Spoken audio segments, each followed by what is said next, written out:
My name is Tim Weber. I'm the superintendent for Wyoming City Schools, and I just want to welcome you to this opportunity to have a conversation. We really appreciate you taking time out of your day on a beautiful day to be part of this conversation.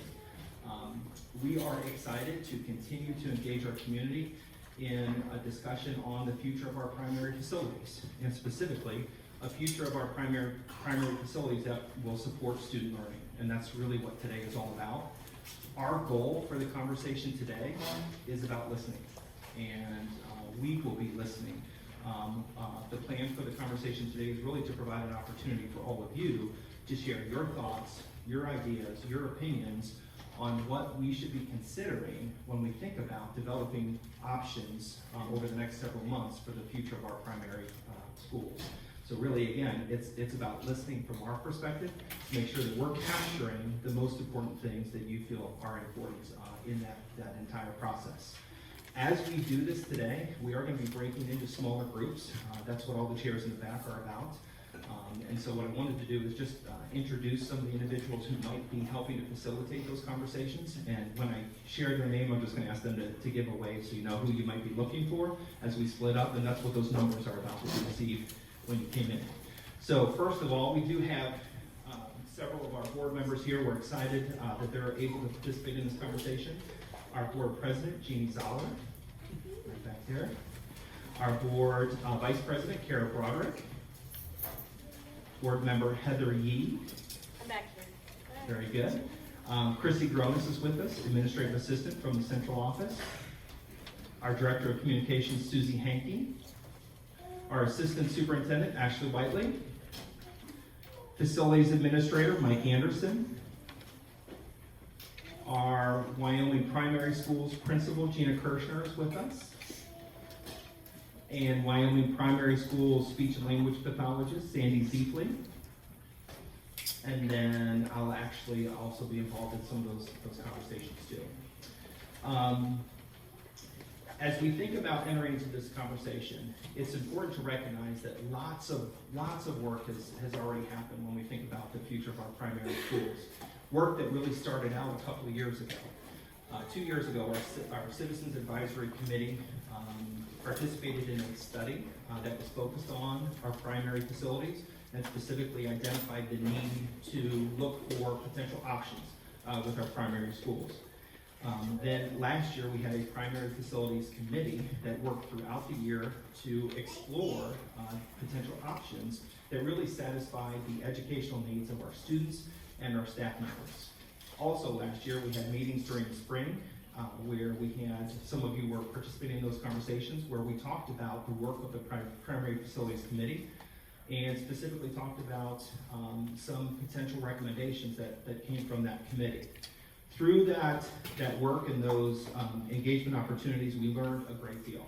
And so some of the key points that we took away from those conversations included the fact that we learned that we needed to, number one, expand our primary facilities committee so that we were making sure that it incorporated membership from across the entire Wyoming community. We learned that we needed to connect all homes to the discussions that were taking place. And we wanted to make sure that every household knew the conversations that were going to happen and how to engage in those conversations. We also learned that we needed to adjust the timeline to make sure that we had opportunities for more communication and more conversations, and that's what today is about also. And then we also learned that we needed to explore more facility options that incorporate some of the feedback that came from those spring conversations. So with all that in mind, work happened over the summer that really incorporates much of that feedback. So, first of all, this summer, we took steps to start to recreate a primary facilities. We're calling that a steering committee. That is not complete yet. Actually, people can still apply to be part of that group. I think the application deadline is September 10th. We made sure that we connected every household to the conversations that are planned right now, and that happened through 2 mailers. And so people knew that the conversations were starting today. We wanted to make sure that everyone had access to that information. And then we implemented a request for proposals process to identify an architect that would guide us through the work of what we're calling phase 2. Last year, phase 1, this year, phase 2. That request for proposals process incorporated written proposals, but also interviews of different firms, all geared toward the effort to identify, again, the best partner to lead us in phase 2 of that work. So with that in mind, that brings us to today. And I'll just re-share that the goal of today is really about listening. Step 1, before we move forward in phase 2 of this process, is to best understand what is on your mind, what's on our community's mind. And that really includes students, that includes staff, that includes all community members throughout the entire Wyoming community. And that's what today is about. So, at this time, I am excited to introduce Mike Richley from Richley Architects as the architect who is going to continue to support us in this process to identify what the best future pathway is to our primary facilities. Mike? Thank you, Tim. Good morning. My name is Mike Richley with Richley Architects. I'm an architect who spent my career specializing in K-12 schools. I've led the planning and design of over $1 billion worth of K-12 schools in all kinds of configurations, new construction, renovation, etc. My claim to fame, though, is in 2007, I was hired to lead this community through the Wyoming Middle School project. If any of you remember back to 2007 to 2014, not too many hands. Okay, they're coming up. I just will share with you that process was a challenging process as well. There were divergent community views. There were folks who were advocating to tear the building down and start with a new construction, and folks advocating to renovate it. And I think we came up with an elegant solution that kind of preserved the past, but also did a nice addition on it for serving some of the long-term problems there, like student dining, gymnasium, music rooms. So with that in mind, I've been here before, and I'm honored and privileged to be back to work with you on this new problem for solving facilities for the primary schools. I'm going to talk about timeline and next steps as a precursor to the small groups. And there's some information I just want to convey, because asking you what your opinion is moving forward is kind of dependent on all these factors. So I want to start kind of going through the timeline we've worked out to work through this process. So here we are today, community conversations. There's an opportunity tonight at 6 o'clock. If there's neighbors or others who you want to invite back, we would love to have them. While this is going on, we are actively doing assessment work. So we're doing work to assess feasibilities of sites prior to considering what the options are.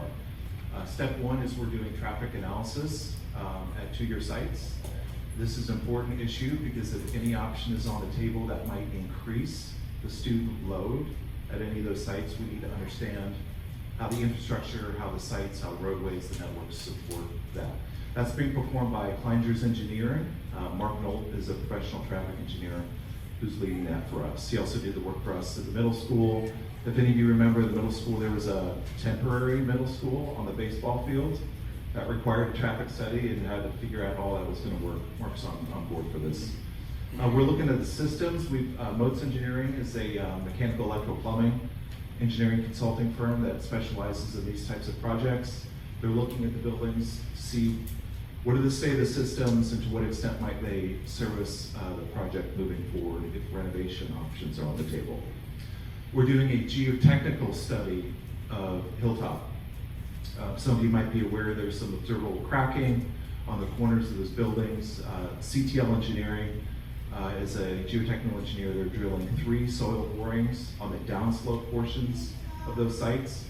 They'll be 25 feet deep each. They're testing for groundwater, and also in one of the borings they're putting what they call an inclinometer, which is a device that goes down the hole and they will come back over a period of months, and that device scientifically measures if there's any movement in the soil. We want to know about that. So those are all things that are happening kind of behind the scenes. We're also doing programming, because the key question is how much are these going to cost? So we need to identify in each of these different grade band configurations, what do we need, classroom count, size of student dining rooms, gyms, adding all that up together, because that's going to drive the options. Will a site support a building that needs to be X square feet? And then how much is it gonna cost? Well, X square feet times a budget will get us to a budget. So these are all things that are happening behind the scene that will inform our first preliminary options, which leads me to the date we've set for that is October 30th at Pendry Center. And at that option, or that meeting, we are gonna be prepared to present preliminary master planning options for you. And similar to this, we'll be presenting those preliminary options. We'll be looking for your feedback to refine those. We're gonna take that feedback, we're gonna turn the calendar on a new year. In early spring of 2024, we're gonna come back with our second community forum with refined options. So we're gonna take input we've received from the preliminary, we're gonna keep working on them, making them better. If something insightful comes out of the first round of feedback, we may be adding options at that point. And then also after community forum number 2, we're gonna use Paul Fallon, he's a professional, a public opinion researcher, to do a statistically valid community survey to really get a feel on what the community is saying in terms of these preferred options, which will lead us to community forum number 3 in late spring of 2024, where we'll have, not everyone will agree, surely, but hopefully through this process a consensus on what the master plan will be moving forward. That puts the board, no pressure or no certainty, but in a position to potentially approve a master plan in June of 2024, which is the time frame they need to put this on the ballot potentially in November of 2024, which is the presidential election. If that passes, and it's important to kind of work through these dates just so you can kind of see how long this process is, how it affects you. If it passes, design would be approximately 1 year for whatever the solution would be, and construction would be 18 months plus, depending on what the solution would be. So we're really looking at 27, 28, like 4 years out. Right, so that's helpful to kind of keep in mind if you have kids in certain buildings. Sometimes folks think that construction will start over Christmas break. This is definitely a long process. I was here at middle school for 7 years. So this is a long-term process. So with that background information in mind, we're going to break out into small groups. And I believe, if I have my information correct, People keep coming, so we're at about 86 now. So we'll need another. we'll do 8 small groups? We'll do 9. We'll do 9 small groups, okay. So on this list of small group facilitators, the first 9 of them will be hosting small group sessions. If you have a number 1 through 9, these will be your small group leaders. If you have a number that's 10, we just ask you to maybe sit back for 30 seconds and kind of walk around and fill in the gaps. And I'll just kind of tee this up quickly. We have not developed any options. We really need to hear from you what you're thinking and what your opinions are, because we want those to guide what the options look like on October 30th. So with that, let's break out into small groups. This will be 30 minutes, and then we'll come back together for a report out.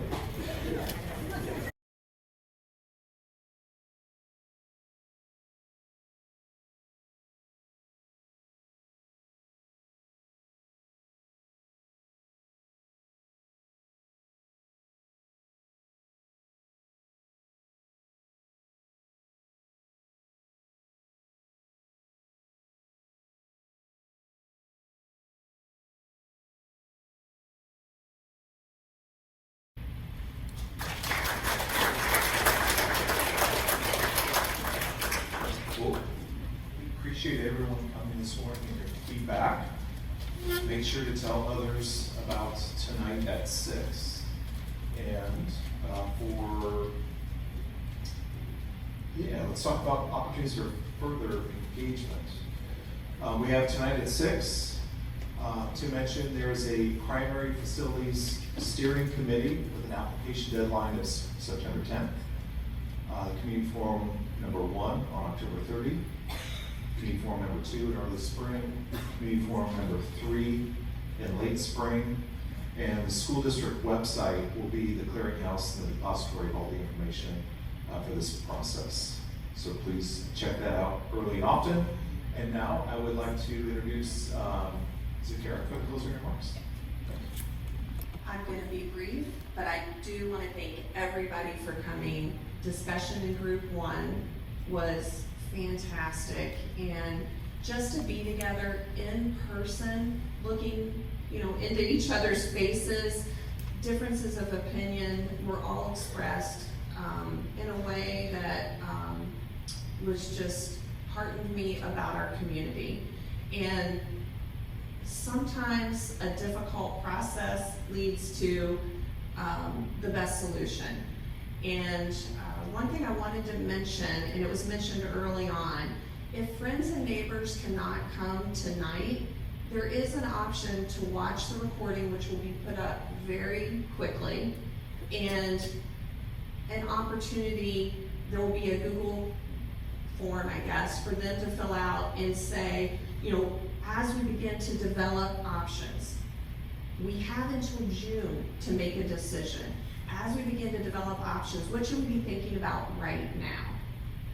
And please encourage them, if they can't come tonight, to step in there. But there will be other points along the way that members of the community can step in and give their opinion. We will have working groups. Today's information, just as a board member and someone who is on the facilities, I guess now we'll call it the steering committee, I can't tell you how valuable it was to hear what people's thoughts are and why they feel the way they do. And the thing we have is that we all love Wyoming and our schools, and there's going to be a balance of fiscal responsibility, our community identity, and what's best for the educational needs of kids. And to see so many people here in person is just great. This is a once in a 70, 80-year opportunity to get it right. And we're Wyoming, we can do that. So thank you very much for coming. Do not hesitate to reach out to any board member.